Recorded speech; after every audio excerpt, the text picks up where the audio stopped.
Hello friends, હું doctor Divyang Galwadi, intensivist and head of department ICU services, Saraswati hospital Bopal.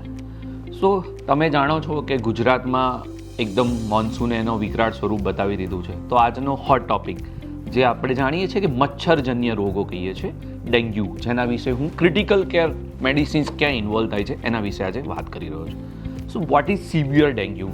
Severe ડેન્ગ્યુમાં એવું છે કે આ મચ્છરજન્ય રોગમાં જ્યારે દર્દીને મચ્છર કરડ્યા પછી તાવનો 5માથી 7મો દિવસ હોય, એ દરમિયાન પ્લેટલેટ ખૂબ જ ઘટી જવા, રુધિર ગંઠાવાના કણો જેમ કે પીટી એપીટીના રિપોર્ટ ઓલ્ટર થવા, લીવર પર ખૂબ જ સોજો આવવો, કિડની પર સોજો આવવો, શ્વાસ લેવામાં તકલીફ પડવી, પેટ ફૂલી જવું, આવું સ્ટેજ જેને સિવિયર ડેન્ગ્યુ કહેવાય છે. હવે આ સિવિયર ડેન્ગ્યુ ક્યારે ઇમરજન્સી અને જીવલેણ બની જાય, જેમ કે ગમે ત્યાંથી બ્લીડિંગ સ્ટાર્ટ થઈ જવું, પીટી એપીટી અથવા ફાઇબ્રિનોજન અલ્ટર થવા, લીવર પર સોજો આવવો જેના કારણે કમળામાંથી કમળી થઈને મગજ ઉપર ખૂબ જ અસર થઈ જવી, કિડની એનું કામ ના કરે જેમ કે પેશાબ પૂરતો ના આવવાના કારણે જે ઈજા થાય એ, અને સૌથી ખરાબ વસ્તુ જે મેં કીધું એ જ કે ડેન્ગ્યુ હેમરેજિક શોકમાં ગમે ત્યાંથી બ્લીડિંગ સ્ટાર્ટ થઈ જવાના કારણે, બીપી ઘટી જવાના કારણે શરીરના દરેક ઓર્ગનને લોહી ઓછું પહોંચે, જેના કારણે શરીરની દરેક સિસ્ટમ ઇન્વોલ્વ થાય, જેને આપણે ભાષામાં MODS કહીએ.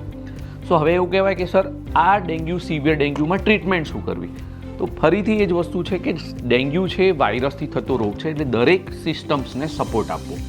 રુધિર ગંઠાવાના કણો ઓછા થઈ ગયા હોય તો પ્લેટલેટ્સ, FFP કે ક્રાયોપ્રેસિપિટેટ આપવા, લીવરને સપોર્ટ કરવા માટે મેડિસિન્સ અને જરૂર પડે તો ડાયાલિસિસ કરવું, અને જરૂર પડે તો એન્ટી ઇન્ફ્લામેટરી, IVIG અથવા ECMO જેવી વસ્તુઓ કરવી પડે છે. તો આવી ઇન્ફ્લામેટરી કન્ડિશન્સ ખૂબ જ જીવલેણ બની શકે છે જ્યારે ઇનિશિયલ સ્ટેજમાં એનું ધ્યાન ના રાખીએ તો.